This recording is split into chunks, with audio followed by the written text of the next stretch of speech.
Hey guys, how's it going today? Well, today, as the title says, we're replacing the neutral safety switch on a 70s Chevy. So let's get started. Hopefully the wind isn't too bad. Today we're working on my 79 K10. Neutral safety switch has been giving me trouble, so I figured I'd replace it. That'd be the easiest thing to do. So you really only need one tool, and that's a 9/32, whether it be a socket or a wrench, and the neutral safety switch. Now I've done these in the past where they have a little hole and you put a little drill bit through to hold it in neutral, but this one doesn't have it, this AC Delco. So I'm just going to kind of reverse neutral. Should be right there. So I'm going to pop the truck in neutral. It's probably a good idea also to unplug the battery, because you are unplugging wiring, and if you happen to short it out, then you'll be popping fuses. So reverse, neutral, truck's in neutral. So I'm not sure if the camera will focus too well or if I'm going to have to get some light. Let's see if I can shine some light on this situation. Use my big flashlight. So as you can see, the neutral safety switch is at the base of the steering column, and it only has two screws, one on either side. So what we're going to do is we're going to go ahead and plug the wiring. So on my truck here, try to stay out of the light. Working with a flashlight. Got my little tripod and it's blocking some of my view for the light. Let's see.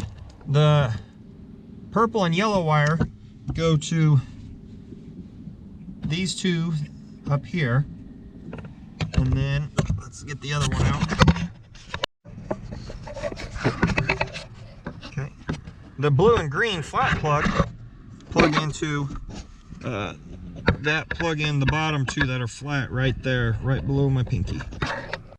So unfortunately you're not going to be able to see much because this is pretty close quarters, but I'm just going to basically work on taking the little screws out here.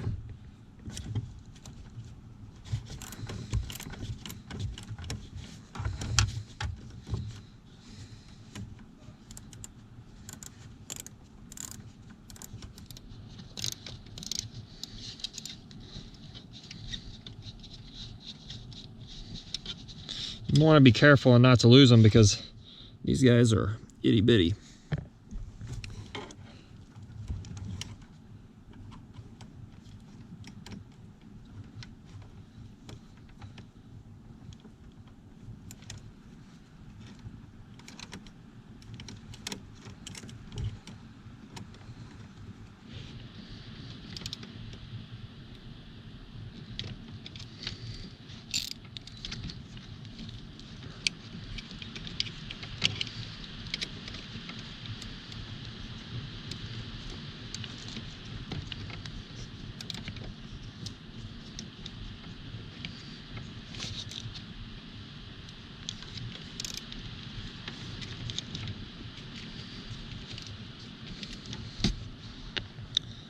Once those two are out, it should just pop right up.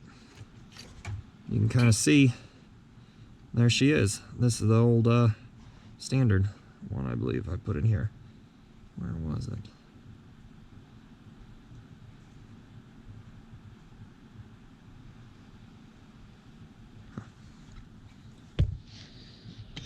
I will just take the next one and this.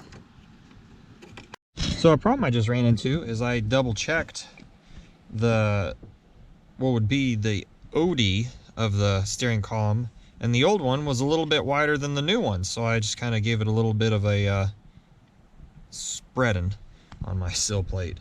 So that may be happening because I've been really fighting this, trying to get it in there, and let's see if this goes a little bit better.